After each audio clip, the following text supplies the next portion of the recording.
allegory through astrological divination. Today's affirmation is when structure dissolves, intelligence reorders itself. I'm continuing my thesis on alchemical process of transmutation into oneself mastery into omnikinetic energy. Today is based on Dissolution as Reclassification, a speculative thesis on taxonomy, weak forces, and thermodynamics of the mind. Now, this thesis proposes a speculative and symbolic model for the alchemical phase of dissolution, interpreting it through the concept of taxonomy, not of organisms, but of cognition, identity, and energetic organization. Rather than treating dissolution as chaos, which it usually is, the model reframes it as a structured reclassification of intelligence where hierarchical biology categories, domain to species, are condensed into gradations of simple, superior, and introspective intelligence, IQ as an index rather than an actual measure. Now, physics, astrology, and thermodynamics are used here as indexing systems to describe internal transitions, not as literal mechanisms with particular emphasis on weak force, energetic throughput, and the balance between entropy and coherence. Now, in the first section, I call this Dissolution as Taxonomic Collapse. Now, the formula that I have here for the first part is going to be this one, which is workforce equals workforce and time, amperage, and transistor. In classical alchemy, dissolution follows calcination and represents the breaking down of fixed form into fluid states. I interpret this as a collapse of categorical identity, analogous to compressing biological taxonomy, domain, kingdom, phylum, class, order, family, genus, species into a single axis of intelligence and self-awareness. Dissolution is thus the phase where rigid classifications melt into a continuum, allowing reassignment and reorganization. Psychologically, this mirrors a transition from externally defined identity towards introspective intelligence, indexed astrologically by the Sun in Leo, which is one of today's placements, with a Leo stellium, Moon, Mars, Sun, the self as a radiant center under pressure from relational and ideological changes. Now, back to that equation, the weak force equation, W equals W times T times A times T. This model introduces a symbolic equation where W is the weak force defined right here. Can you hold this for me? Where W is defined as the internal point of vulnerability indexed by the planet in detriment to the individual sun sign, where resistance is lowest and transformation is most likely. T is going to represent time here, right there. The first T represents birth time, anchoring the system's initial conditions upon our first respiration as a living being. A is going to be our amperage, representing energetic throughput in wattage power. This is more computational than any other metric, in my opinion. And T, the final T, represents voltage. This is the threshold where state changes occur. Now, using a symbolic electrical analogy, where the impedance being 10,000 ohms is going to have a resistance of 120 ohms, this is going to result in our current of 0.012 amps. Now, our weak force current is going to be 0.12 amperage. And based on my ongoing statement of 111 watts as the base human frequency wattage, again, for a multitude of reasons, we would take 111 watts and put it over the average 0.07 voltage as a threshold, and this is what our brain computational power is, and that equates to an exaflop. That is 1 billion times 1 billion processes per second. That's crazy, right? That's more than most quantum computers can do if you consider the correlation of intelligence to human potential to computational programming. Now, this is not a claim of literal computational capacity, obviously. but it's a metaphor for cognitive throughput, a way to describe how dissolution temporarily increases processing efficiency by removing rigid identity constraints, yielding, on average, an estimated 20 watts of effective brain translation efficiency during peak coherence. The average person is going to produce 20 watts brain power. That's if you are not synchronized. Obviously, you're going to have lower wattage, you're going to have lower brain activity than average and or above average beings. Now, the third aspect of this is palingenesis and metempsychosis as transformative operators. Now, dissolution is modeled as palingenesis, which is rebirth through decay, multiplied by metempsychosis operator, which is migration of identity states. In this framework, identity does not disappear, it redistributes across a probabilistic space, allowing traits, memories, and motivations to be reassigned to more adaptive configurations. It's like evolution as a growing organic being. It's inevitable. It's like when people lose everything, they shift their priorities to regain those things. It's like if you go through some kind of trauma, you reshift your focus and what you allow to be acceptable and unacceptable moving forward. This is how we grow as people, through this shedding process and evolutionary traits moving forward. And obviously motivations to be reassigned. Now, astrologically, this aligns with today's placements, which are the following. The Sun conjunct Venus in the 4th, which is emotional dissolution within the inner world. The Sun conjunct Mars in the 5th, which is creative energy destabilized and reformed. The Sun square Saturn in the 7th is external resistance forcing internal liquefaction. And Sun conjuncts Uranus in the 8th, sudden reconfiguration of deep structures. We've got the Sun squared Neptune in the 9th, which is ideological boundary dissolving. And then Sun trine Chiron, which is healing through surrender. Now, obviously, there's more aspects because there's 9 planets plus the Sun and the Moon.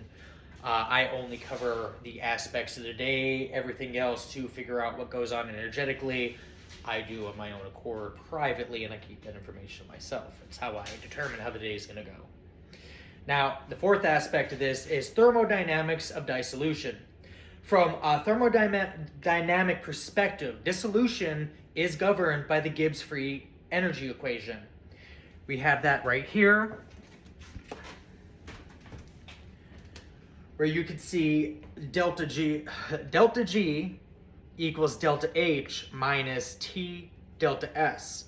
Now, enthalpy is going to be represented by delta H. This represents stored psychological energy, beliefs, attachments, and identity investments. And then we're going to have the delta S over here. This is our entropy. This represents uncertainty, emotional diffusion, and cognitive fluidity.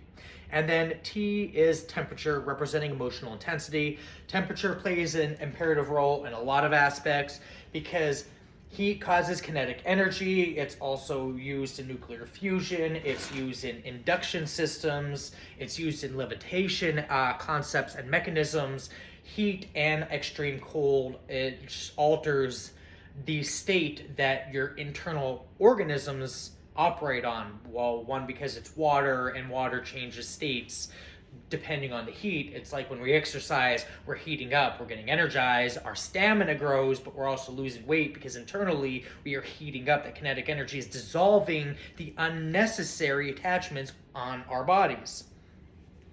Now, dissolution becomes spontaneous when increased entropy, which is uncertainty if you are undecisive, lowers free energy, allowing the system to reorganize with less internal resistance. Intermolecular forces are used metaphorically to describe social bonds, habits, and neural associations weakening so new configurations may form. This is where we reprogram our brain and retrain our thought process to create new neural pathways, and we have a new hardwired brain because we alter our perceptual view, which integrates neurally by linking new thought mechanisms and processes. This leads us to the 5th part of this. Astrology is an indexing system, and I am a big fan of astrology. I just like all things universe. Now, astrological placements function here as index markers, not causal forces. Now, today, with the Venus, Mercury, Lilith stellium in Sagittarius, this is going to lead to truth-seeking, dissolving taboo and narratives. Then we got the North Node, Saturn, Neptune in the 9th. This is karmic pressure to dissolve inherited belief systems. So, say if you're dealing with a narcissistic person and they're running these smear campaigns on you, lying to people to validate constructs that they fabricated, so they need others to participate in this fabricated narrative, there's going to be pressure for them to stop lying. People are going to start recognizing these patterns in their behavior, and they're just not going to be so swayed by the illusions, if you will. Any illusions are going to be removed, and all masks are going to be off at this point. Now, Sun in Leo is going to be identity forced to survive dissolution without external validation. So if you're one of those look at me people, this is a very bad time for you, because this is when you're going to be secluded from that validation, and you're going to have to go within, because you will not have the so without.